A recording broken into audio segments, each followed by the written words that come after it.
Hello friends, आप सभी का स्वागत है आपके अपने यूट्यूब चैनल स्टडी आले पर। आज हम अलंकार और छंद के 40 प्रश्नों की प्रैक्टिस सेट करेंगे जो कि एग्जाम के लिए बहुत ही महत्वपूर्ण है। तो चलिए पहला प्रश्न देखेंगे। पहला प्रश्न क्या कह रहा है कि पहला प्रश्न है तरनि तनुजा तट तमाल तरवर बहु छाए में अलंकार पूछा गया है। तो आप लोग के पास ऑप्शन है कि अनुप्रास अलंकार, यमक, उत्प्रेक्षा, उपमा। तो फ्रेंड्स इसको सही कर लीजिएगा। उत्प्रेक्षा ऐसे लिखा जाता है, ये टाइपिंग मिस्टेक हो गई है। उत्प्रेक्षा। तो इनमें में से राइट आंसर क्या हो जाएगा फ्रेंड्स? अनुप्रास। क्या हो जाएगा? अनुप्रास। पहले का राइट आंसर अनुप्रास हो जाएगा। चलिए अब हम दूसरा देखेंगे। चरर मरर खुल गए अरर रव स्फुटों में कौन सा अलंकार है? तो ऑप्शन है अनुप्रास, श्लेष, यमक, उत्प्रेक्षा। यहाँ उत्प्रेक्षा। चलिए उत्प्रेक्षा ये सही हो गया। तो इस प्रश्न का राइट आंसर यहाँ भी अनुप्रास अलंकार है। यहाँ कौन सा अलंकार है? अनुप्रास अलंकार है। चलिए अब देखते हैं कि नेक्स्ट क्वेश्चन क्या है। बड़े न हुजे गुणन बिन बिरद बड़ाई पाए, कहा दतुरे सौ कनक गहने गढ़ो न जाए। प्रस्तुत पंक्ति में कौन सा अलंकार है? तो ऑप्शन है अतिशयोक्ति अलंकार, प्रत्यु स्तुपमा अलंकार, अर्थांतर न्यास अलंकार, विरोधाभास। तो विरोधाभास। तो इसमें से राइट आंसर क्या हो जाएगा तीसरे का? अर्थांतर अन्यास अलंकार, यानी राइट आंसर सी हो जाएगा। चलिए हम देखेंगे प्रश्न नंबर 4। चरण कमल बंदो हरिराई में कौन सा अलंकार है? ये बहुत ही इंपॉर्टेंट है। ये क्लास टेंथ यूपी बोर्ड में बहुत ही पूछा जाने वाला, बार बार पूछा जाने वाला क्वेश्चन बन गया है, क्लास 10th हो या 12th हो। तो इस प्रश्न का राइट आंसर क्या हो जाएगा? रूपक अलंकार। क्या हो जाएगा फ्रेंड्स? रूपक अलंकार। याद कर लीजिए कि चरण कमल बंदो हरिराई में रूपक अलंकार है। अब हम देखेंगे प्रश्न नंबर 5 कि कनक कनक ते 100 गुनी माँ दत्ता अधिकाय, वह खाए बौरात नर या पाए बौराए। प्रस्तुत पंक्ति में कौन सा अलंकार है? ऑप्शन है उपमा, यमक, अनुप्रास, श्लेष। तो पांचवे का राइट आंसर हो जाएगा यमक। क्या हो जाएगा फ्रेंड्स? यमक। कनक कनक ते 100 गुनी, यानी देखिए यहाँ एक कनक है दूसरा कनक है, तो दोनों कनक का अर्थ अलग अलग है। एक सोना हो जाएगा और एक धतूरा हो जाएगा। चलिए हम प्रश्न नंबर 6 देखेंगे कि नवल सुंदर श्याम शरीर में कौन सा अलंकार है? ऑप्शन है उल्लेख, उल्लेख या उपमा, रूपक, अतिशयोक्ति। तो छठे का राइट आंसर उल्लेख अलंकार। कौन सा? उल्लेख, किसी का एक अलंकार का पार्ट है। चलिए हम देखेंगे कि प्रश्न नंबर 7 क्या है। प्रश्न नंबर 7 है कि दिवसावसान का समय, मेघ में आसमान में उतर रही वह संध्या सुंदरी परी, धीरे धीरे धीरे धीरे। प्रस्तुत पंक्ति में कौन सा अलंकार है? तो उपमा, रूपक, मानवीकरण, इनमें से कोई नहीं। तो सातवें का राइट आंसर हो जाएगा फ्रेंड्स, सातवें का राइट आंसर उपमा। क्या हो जाएगा फ्रेंड्स? उपमा। क्या हो जाएगा? उपमा। देखिए उपमा का सबसे बढ़िया सी। क्या लगेगा? सी। सी अगर लगा हो तो उपमा अलंकार हो जाएगा, ये आप लोग याद रखिए। तीन बेर खाती थी वे, तीन बेर खाती है में कौन सा अलंकार है? तो अनुप्रास, श्लेष, यमक, अनुयोक्ति। तो आठवें का राइट आंसर हो जाएगा यमक। क्या हो जाएगा फ्रेंड्स? यमक। राइट आंसर यमक हो जाएगा। अब हम देखेंगे 9 क्वेश्चन नंबर क्या कह रहा है कि अब अली रही गुलाब में अपत कटीली डार में कौन सा अलंकार है? ऑप्शन है उपमा, उत्प्रेक्षा, अनुयोक्ति, अतिशयोक्ति। तो 9 का राइट आंसर क्या हो जाएगा? अनुयोक्ति। ऑप्शन सी राइट आंसर हो जाएगा। अब हम देखेंगे प्रश्न नंबर 10 कि अति मलिन वृषभानु कुमारी, अधोमुख रहित उरद नहीं चितवत ज्यों कतहारे तखित जुआरी, छूटे छिहुर बंदे कुमिलानु ज्यों नलिन हिमकर की मारी। प्रस्तुत पंक्ति में कौन सा अलंकार है? तो 10वें का राइट आंसर हो जाएगा फ्रेंड्स उपमा अलंकार। कौन सा? उपमा अलंकार। अब यहाँ एक क्वेश्चन में पूछ रही जो कि आप लोग कमेंट बॉक्स में बताइएगा कि वृषभानु कुमारी किसको कहते हैं? तो ये आप लोग कमेंट बॉक्स में जरूर बताइएगा। अब हम देखेंगे प्रश्न नंबर 11 क्या कह रहा है कि नहीं पराग नहीं मधुर मधु, नहीं विकास यह काल, अली कली ही सौ विंध्यो आगे कौन हवाल। प्रस्तुत पंक्ति में कौन सा अलंकार है? तो 11वें का राइट आंसर क्या होगा? रूपक, विशेषोक्ति, अनुयोक्ति, अतिशयोक्ति। तो क्या हो जाएगा 11वें का राइट आंसर? अनुयोक्ति। क्या हो जाएगा फ्रेंड्स? अनुयोक्ति। राइट आंसर अनुयोक्ति। अब हम देखेंगे प्रश्न नंबर 12, कबीरा सोई पीर है जे जाने पर पीर, जे पर पीर न जाने सो काफिर पे पीर। तो प्रस्तुत पंक्ति में अलंकार बताना है, यमक, रूपक, पुनरुक्त या श्लेष। तो 12वें का राइट आंसर क्या हो जाएगा फ्रेंड्स, यमक। क्या हो जाएगा, यमक, ए, राइट आंसर ए हो जाएगा। अब हम देखेंगे 13 नंबर प्रश्न, संदेश मधुवन कूप भरे में कौन सा अलंकार है, रूपक, वक्रोक्ति, अन्योक्ति, अतिशयोक्ति। 13 का राइट आंसर हो जाएगा अतिशयोक्ति। क्या हो जाएगा, अतिशयोक्ति। अब हम देखेंगे 14 नंबर प्रश्न, पटपीत मानव तड़ित रुचि सुच नौमि जनक सुतावरम में अलंकार कौन सा है। 14 का राइट आंसर उपमा, रूपक, उत्प्रेक्षा, उदाहरण। 14 का राइट आंसर उपमा हो जाएगा। क्या हो जाएगा फ्रेंड्स, उपमा।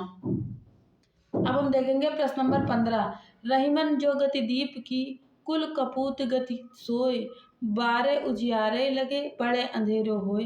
प्रस्तुत पंक्ति में कौन सा अलंकार है, उपमा, रूपक, यमक, श्लेष। तो 15 का राइट आंसर हो जाएगा फ्रेंड्स श्लेष। क्या हो जाएगा, श्लेष, राइट आंसर हो जाएगा। अब हम देखेंगे प्रश्न नंबर 16 कि ध्वनि मही कर के गिरी कंदरा, लित कानन केल निकुंज। तो प्रस्तुत पंक्ति में कौन सा अलंकार है, छेकानुप्रास, वृत्तानुप्रास, लटानुप्रास या यमक। तो 16 का राइट आंसर हो जाएगा वृत्तानुप्रास। क्या हो जाएगा फ्रेंड्स, वृत्तानुप्रास। तो जैसे कि एग्जाम नज़दीक हैं तो आप लोग जल्दी जल्दी क्वेश्चन कर सकते हैं प्रैक्टिस। चलिए हम प्रश्न नंबर 17 देखेंगे कि कुंद कुंद इंदु सन देह उमा रमन वरुण अमन में कौन सा अलंकार है, श्लेष, उपमा, अनुप्रास, रूपक। 17 का राइट आंसर हो जाएगा फ्रेंड्स उपमा। क्या हो जाएगा, उपमा हो जाएगा। अब हम देखेंगे प्रश्न नंबर 18। अब प्रश्न नंबर 18 क्या कह रहा है कि जहाँ बिना कारण के, अब यहाँ देखिए परिभाषा जैसी आ गई है कि जहाँ बिना कारण के कार्य का होना पाया जाए वहाँ कौन सा अलंकार होगा। तो विरोधाभास, विशेषोक्ति, विभावना, प्रतिपादन। देखिए आपको उदाहरण देकर भी अलंकार पूछ सकता है और परिभाषा देकर भी पूछ सकता है कि किस अलंकार की परिभाषा है। तो 18वें का राइट आंसर हो जाएगा विभावना। विभावना की ये समझ लीजिए क्या हो गई, परिभाषा हो गई। अब हम देखेंगे 19 में भी यही परिभाषा है कि जहाँ उपमेय में अनेक उपमानों की शंका होती है वहाँ कौन सा अलंकार होता है। तो यमक, श्लेष, भ्रांतिमान, संदेह। तो 19 का राइट आंसर हो जाएगा फ्रेंड्स संदेह।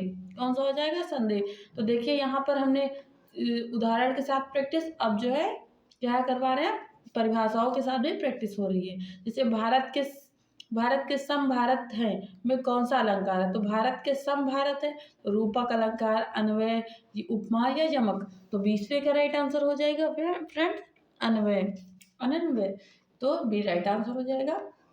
अब यहाँ फिर आपके पास उदाहरण दिया गया है और अलंकार बताना है। तो क्या है, पूत कपूत तो क्यों धन संचय, पूत सपूत तो क्यों धन संचय। प्रस्तुत पंक्ति में कौन सा अलंकार है।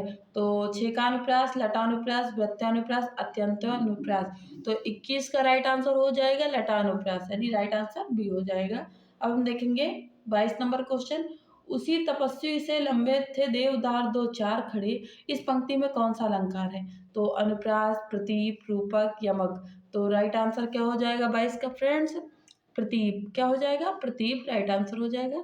अब हम देखेंगे 23 नंबर प्रश्न कि बिनु पद चले सुनय बिनु काना, कर बिन कर्म करे विधि नाना। इस चौपाई में कौन सा अलंकार है। तो विषम, विभावना, असंगत, तदगुण। तो 23 का राइट आंसर हो जाएगा विभावना। क्या हो जाएगा, विभावना, राइट आंसर हो जाएगा। चलिए हम प्रश्न नंबर आगे देखेंगे कि 24 नंबर प्रश्न क्या कह रहा है कि जहाँ उपमेय का निषेध करके उपमान का आरोप किया जाए वहाँ होता है। तो रूपक अलंकार, उत्प्रेक्षा, इसे उत्प्रेक्षा कर लेंगे, उत्प्रेक्षा नहीं हो जाएगा, राइट रॉन्ग है यहाँ, उत्प्रेक्षा हम फिर से लिख देते हैं, उत्प्रेक्षा, थोड़ी सी टाइपिंग मिस्टेक है। उत्प्रेक्षा अलंकार, अपश्रुति अलंकार, उपमा अलंकार। तो 24 का राइट आंसर हो जाएगा फ्रेंड्स अपश्रुति अलंकार हो जाएगा। ये आप होती है ऐसे करके बनेगा, ठीक है। चलिए अब हम देखेंगे प्रश्न नंबर 25, किस पंक्ति में अपश्रुति अलंकार है। अपश्रुति किस पंक्ति में अपश्रुति अलंकार है, यहाँ उत्ती करके हो जाएगा ऐसे करके। चलिए इसमें देखिए, इसका मुख चंद्र के समान, चंद्र इसके मुख के समान, इसका मुख ही चंद्र है, या चंद्र नहीं मुख है। तो 25 का राइट आंसर क्या हो जाएगा फ्रेंड्स, या चंद्र नहीं मुख है। तो राइट आंसर डी हो जाएगा। अब हम देखेंगे प्रश्न नंबर 26 कि निम्नलिखित में से कौन सा शब्द अलंकार है। तो श्लेष अलंकार, विवक्षा अलंकार, उपमा, वक्रोक्ति। तो 26 का राइट आंसर हो जाएगा उपमा। क्या हो जाएगा फ्रेंड्स, उपमा अलंकार हो जाएगा। अब हम देखेंगे प्रश्न नंबर 27, यादों के बिंब ये सुनहरे शिखरों पर केतु सदृश फरारे, उपयुक्त पंक्ति में कौन सा अलंकार है। तो ऑप्शन है रूपक, उपमा, उत्प्रेक्षा, उत्प्रेक्षा, क्या हो जाएगा, उत्प्रेक्षा या श्लेष। तो राइट आंसर क्या हो जाएगा फ्रेंड्स, राइट आंसर 27 का राइट आंसर हो जाएगा उपमा। क्या हो जाएगा फ्रेंड्स, उपमा। अब हम देखेंगे प्रश्न नंबर 28 कि अंबर पनघट में डूबो रही तारा घट उषा नागरी में कौन सा अलंकार है। रूपक, उत्प्रेक्षा, उपमा या अनुयुक्त। तो 28 का राइट आंसर हो जाएगा फ्रेंड्स रूपक। क्या हो जाएगा, रूपक। 28 का राइट आंसर रूपक। अब हम देखेंगे यहाँ से आपके अलंकार की प्रैक्टिस खत्म होती है और यहाँ से शुरू होती है 29 नंबर प्रश्न से छंद। अब यहाँ से छंद की प्रैक्टिस सेट शुरू हो गई। तो पहला प्रश्न है कि अर्ध सममात्रिक जाति छंद है। तो रोला, दोहा, चौपाई, कुंडलियाँ। तो राइट आंसर हो जाएगा दोहा। क्या है, दोहा। दोहा इसका राइट आंसर हो जाएगा। अब हम देखेंगे प्रश्न नंबर 30 कि चौपाई के प्रत्येक चरण में मात्राएं होती हैं 11, 13 या 16, 15। तो तीसरे का राइट आंसर हो जाएगा 16। 16 मात्राएं होती हैं किसमें, चौपाई में। छंद का सर्वप्रथम उल्लेख कहाँ मिलता है। तो कहाँ मिलेगा, ऋग्वेद में या यजुर्वेद में, सामवेद या उपनिषद। तो 31 का राइट आंसर हो जाएगा ऋग्वेद में। किसमें, ऋग्वेद में। अब हम देखेंगे कोई भी छंद किसमें विभक्त रहता है, चरणों में, यति में, दोनों में ही, या इनमें से कोई नहीं। तो 32 का राइट आंसर हो जाएगा दोनों में ही, यानी कि चरणों में भी और यति में भी, दोनों में ही विभक्त रहता है। अब हम देखेंगे कि प्रश्न नंबर 33 चारों चरणों में समान मात्राएं वाले छंद को क्या कहते हैं। सममात्रिक छंद, विषम मात्रिक छंद, अर्ध सममात्रिक छंद या ये सभी। तो 33 का राइट आंसर हो जाएगा फ्रेंड्स सममात्रिक छंद हो जाएगा। अब हम देखेंगे प्रश्न नंबर 34 कि निम्नलिखित में से सममात्रिक छंद का कौन सा उदाहरण है। दोहा, सोरठा, चौपाई ये सभी। तो 34 का राइट आंसर हो जाएगा दोहा। क्या हो जाएगा फ्रेंड्स, चौपाई। क्या हो जाएगी, चौपाई। राइट आंसर चौपाई। निम्नलिखित सममात्रिक छंद क्या हो जाएगी, चौपाई हो जाएगी। अब हम देखेंगे प्रश्न नंबर 35 कि 35 में आपको उदाहरण के साथ में बताना है कि नहीं पराग नहीं मधुर मधु, नहीं विकास नहीं काल, अली कली ही सो बंध्यो, आगे कौन हवाल। प्रस्तुत पंक्ति में कौन सा छंद है। तो छंद दोहा हो जाएगा, सोरठा, बरवे, छप्पे। तो राइट आंसर क्या हो जाएगा, दोहा। इसमें कौन सा है, छंद कौन सी है, तो दोहा है। अब हम देखेंगे प्रश्न नंबर 36 के शिल्पगत आधार पर दोहे से उल्टा छंद है। रोला, चौपाई, सोरठा, बारहवे। तो 36 का राइट आंसर सोरठा, यानी दोहा का उल्टा क्या होता है, तो सोरठा होता है। अब हम देखेंगे प्रश्न नंबर 37 कि सुनु सिय सत्य असीस हमारी, पूजो मन मन कामना तुम्हारी। प्रस्तुत पंक्ति में कौन सा छंद है। तो बारहवे, सोरठा, दोहा, चौपाई। 37 का राइट आंसर हो जाएगा फ्रेंड्स चौपाई। क्या हो जाएगी, चौपाई हो जाएगी। अब हम देखेंगे 28 नंबर प्रश्न कि निज भाषा उन्नत अहे अहे सब उन्नत को मूल, बिन निज भाषा ज्ञान के मिटे नहीं को शूल। तो प्रस्तुत पंक्ति में कौन सा छंद है, सोरठा, दोहा, रोला, हरगीतिका। तो 38 का राइट आंसर हो जाएगा फ्रेंड्स दोहा। क्या हो जाएगा, दोहा राइट आंसर हो जाएगा। अब हम देखेंगे प्रश्न नंबर 32 कि अब यहाँ देखिए परिभाषा के साथ में बताया गया है क्या होगा। जैसे जिस छंद के पहले तथा तीसरे चरणों में 13-13 और दूसरे चरणों में 11-11 मात्राएं होती हैं तो वह छंद कहलाता है। क्या कहलाता है। तो 29 का राइट आंसर क्या हो जाएगा फ्रेंड्स, रोला, चौपाई, कुंडलिया, दोहा। तो दोहा हो जाएगा। और दोहा का उल्टा क्या होता है, सोरठा होता है। अब हम देखेंगे प्रश्न नंबर 40। प्रश्न नंबर 40 है कि रहीमन पानी राखिए, बिन पानी सब सून, पानी गए न उबरे, मोती मानुष चून। प्रस्तुत पंक्ति में कौन सा छंद है। तो दोहा, सवैया, चौपाई, काकली। तो इस प्रश्न का राइट आंसर क्या हो जाएगा फ्रेंड्स, दोहा। क्या हो जाएगा, दोहा हो जाएगा। क्या हो जाएगा? दोहा। तो फ्रेंड्स, आप सभी को मेरी वीडियो कैसी लगी? वीडियो को लाइक करिए, चैनल को सब्सक्राइब करना मत भूलिए, जैसे कि ऐसे ही प्रैक्टिस सेट हम करवाते रहें। और ये जो है, आप यूपी पुलिस, यूपीएसआई या टेंथ बोर्ड, 12th बोर्ड, इन सब में ऐसे क्वेश्चन पूछे जाते हैं, तो आपके अच्छे नंबर आएंगे। और हमने अच्छे अच्छे क्वेश्चन लाए जो पूछे जा चुके हैं, वहाँ से क्वेश्चन लेके आए। तो आप लोग वीडियो को लाइक करना मत भूलिए, और कमेंट बॉक्स में जो भी क्वेश्चन पूछे गए उनका आंसर दीजिएगा कमेंट बॉक्स में, और चैनल को सब्सक्राइब कर दीजिए। Thank you.